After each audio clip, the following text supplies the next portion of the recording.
My name is Michelle, and I work in an office. I'm 31 years old, and my husband John is 33. We actually met through a friend's introduction, and now we've been married for 2 years. When I was growing up, I was pretty sheltered, being an only child. I went to a regular public school until middle school, but then I switched to an all-girls private school until college. You know how it is with all-girls schools. There's a lot of admiration among friends, but I never really thought about dating guys seriously. Sure, I went out with a couple of guys in my early 20s, but nothing really clicked for marriage. I always figured I'd meet someone eventually, but time flew by, and suddenly I was in my 30s. My parents started getting worried, especially my dad. He started suggesting I meet some guys he found on matchmaking websites, and one of those guys turned out to be John, my husband now. After we met a few times, John told me he had feelings for me. He's a really kind person who respects his parents a lot. I'm the same way, so I felt like we shared important values. That's why I decided to marry him. Our wedding was organized pretty quickly, and our families and friends were all there to support us. I was thrilled and hoped that our happiness would last forever. But not long after we got married, John's dad got sick and passed away. John started spending a lot of time taking care of his mom, which is totally understandable. He's always visiting her and even goes on trips with her. While he still cares about me, it sometimes feels like his mom comes first in everything. It's a bit frustrating, but other than that, things are okay. I guess this is just how marriage is, so I've learned to accept it and make compromises. Lately, I've been finding a lot of happiness in entering sweepstakes and winning prizes. It's been mostly little things like makeup and snacks. But then I hit the jackpot, a pair of tickets to Miami. I couldn't believe it when I got the call. It was the first time I ever won something so big. But then came the tough part, deciding who to take. John had just gone on a trip with his mom, and he usually pays for his own travels. So I thought, why not give this amazing opportunity to my parents? I hurried over to their house and shared the news. Guess what? I won a trip to Miami. Why don't you two go? My mom was ecstatic, saying it had been ages since they'd gone on a trip abroad. However, my dad didn't seem as excited about the trip. I've got work commitments, Michelle, he explained. But you still have some paid leave left, don't you? I countered. True, but this is a busy season for our industry, especially for me as the department head. Taking time off isn't easy. My mom then suggested, Michelle, if you can manage to get leave, why don't you and I go?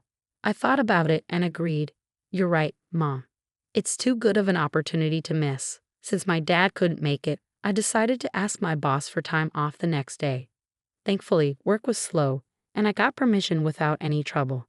After work, I swung by a bookstore at the station to pick up a guidebook on Miami, filled with excitement for the trip. As I neared home, I noticed the lights were already on. John must have gotten back home already, I realized. I better hurry up with dinner, I thought to myself. As I opened the door, instead of John's shoes, I spotted a pair of women's shoes I recognized. Michelle, what's the meaning of leaving the house empty at this hour? Scolded my mother-in-law. Oh, I didn't know you were here, I responded. It doesn't matter if I'm here or not. It's time for John to be home, and you should be preparing dinner and getting things ready for him, she lectured. Living nearby, she has a spare key, courtesy of John. I understand she feels lonely since her husband passed away, but her unexpected visits and presumptions of entitlement don't sit well with me. Plus, she holds onto old-fashioned beliefs about a wife's role, and she's not a fan of me working. Every time we cross paths, she finds something to criticize or make snide remarks about, which makes it difficult for me to warm up to her. Why the long face and the detour instead of coming straight home? She continued, You're such a useless wife. Let me see what you bought, my mother-in-law demanded.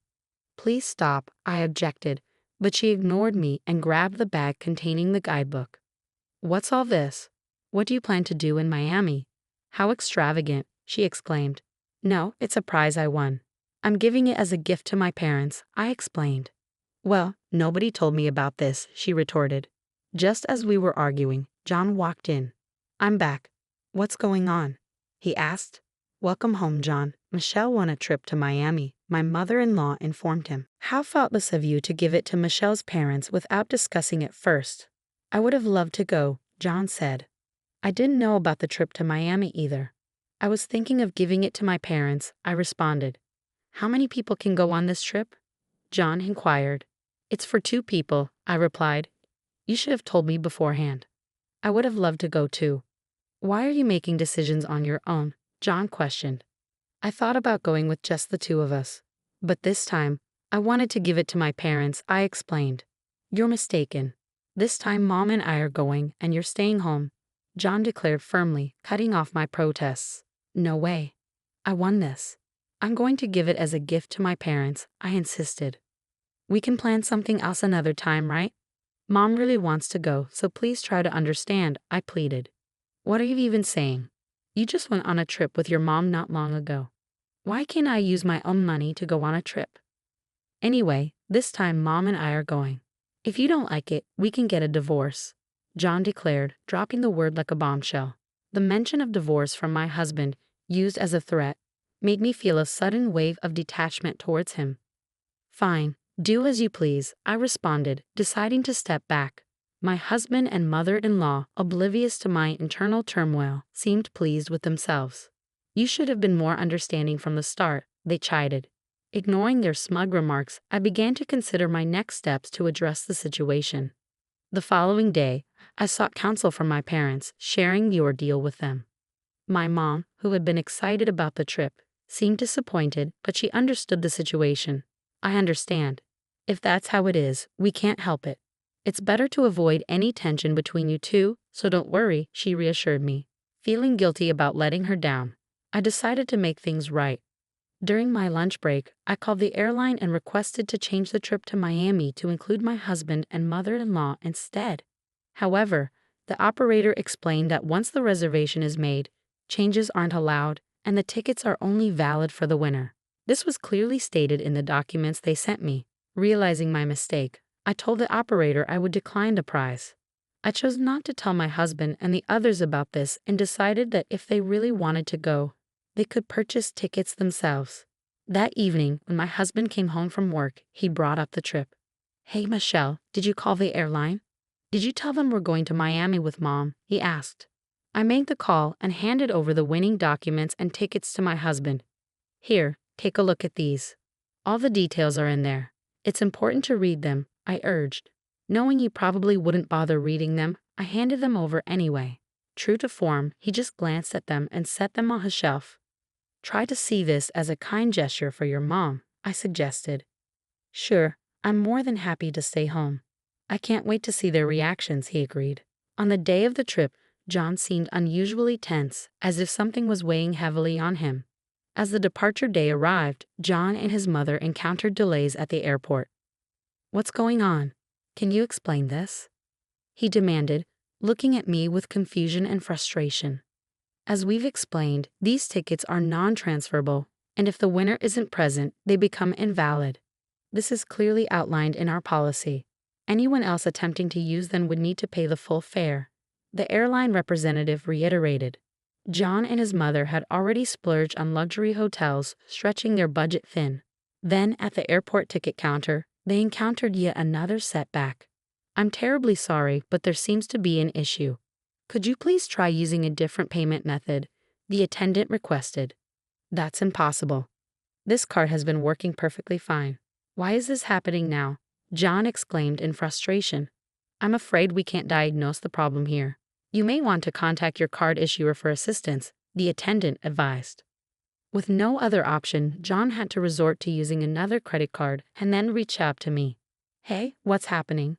The tickets you gave us aren't usable, and now my credit card's been declined, he explained over the phone. Did you bother reading the fine print on the ticket? It clearly states they're invalid if the winner isn't present. And as for your credit card issue, that's news to me, I retorted.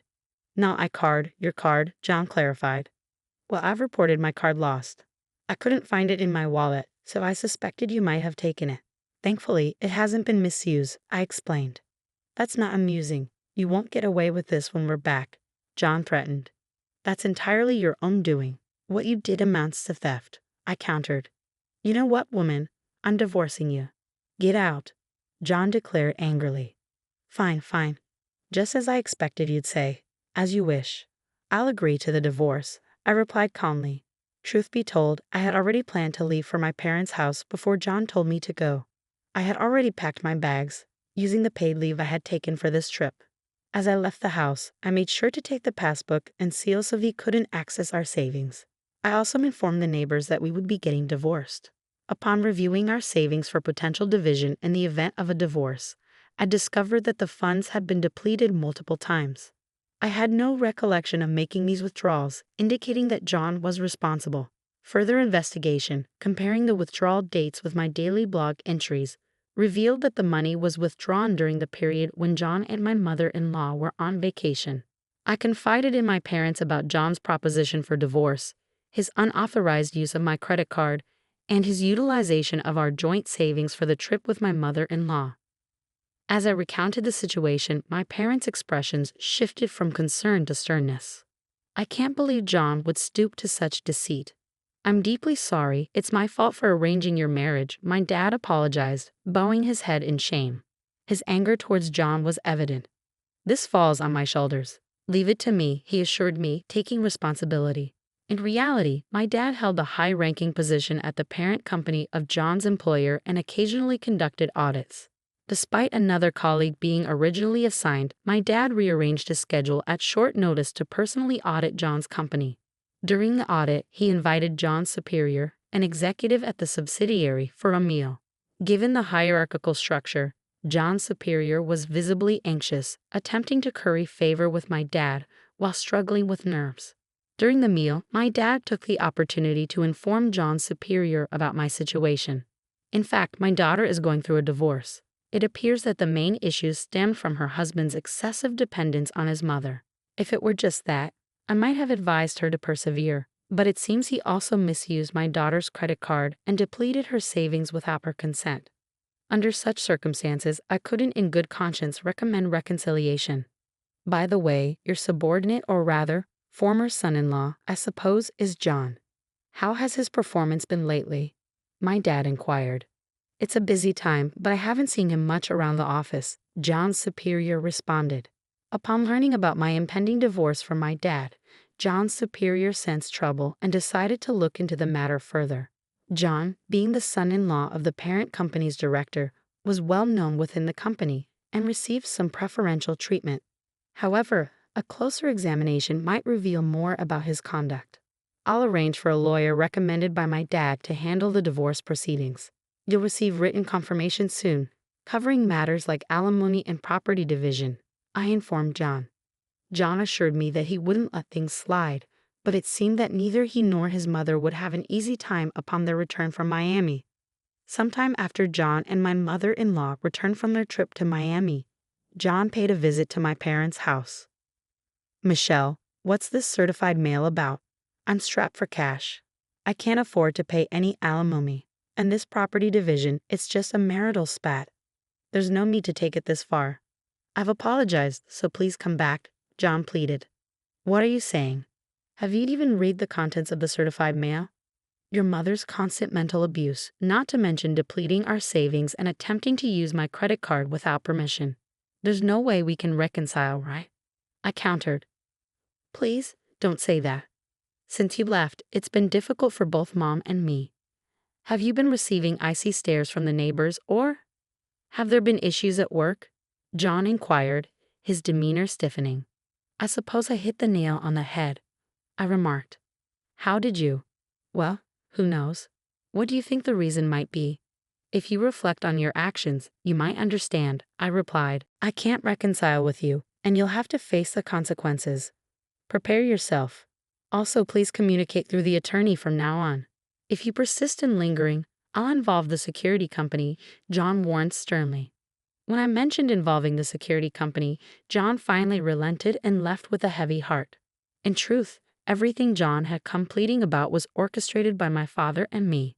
Before returning to my parents' home, I went to our neighbors and spun a tale about being kicked out by my husband and mother-in-law after they stole the plane tickets I had won in a lottery. Drawing from my past experience in the drama club during my student years, my performance was remarkably convincing. Since my husband and mother-in-law returned from their Miami trip, rumors and gossip have swirled around them in the neighborhood. My mother-in-law was mortified to learn from a local busybody that she was being shunned because of rumors like, "You took your daughter-in-law's winning travel tickets and threw her out, didn't you?" But now, it's your turn to hear the full story. Following this incident, my father initiated an investigation at my husband's workplace. It was discovered that my husband, who happened to be the son-in-law of a department head in the parent company, had been abusing his position.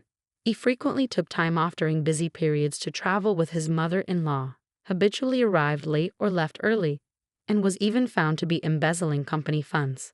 Given the severity of his actions, he was promptly dismissed from his job.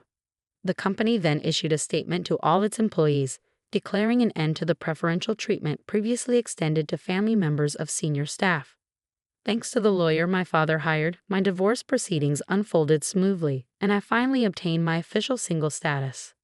The savings my husband had depleted were divided evenly based on their original amounts before his spending spree, and I received fair compensation.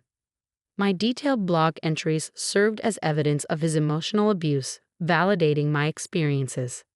Feeling liberated after getting justice against my husband and mother-in-law, I didn't want to hoard the compensation from the divorce. Instead, I decided to indulge and treat myself. Coordinating with my father's company holiday, I planned a vacation, seizing the opportunity to embark on the overseas trip I had previously missed out on. Initially undecided on our destination, we eventually settled on Miami, taking into account my mother's preferences. Together with my parents, we meticulously planned our itinerary, anticipating days filled with exploring crystal-clear seas, vibrant coral reefs, indulging in shopping, and relishing our long-overdue family vacation. Recognizing the sorrow I had caused my parents through my divorce, I was determined to make amends and create lasting memories with them. While thoughts of remarriage were far from my mind at the moment, I remained open to the possibility of finding genuine companionship in the future. Uncertain about what lies ahead, I focused on the excitement of our upcoming trip with my parents, cherishing the present happiness and looking forward to whatever the future may bring.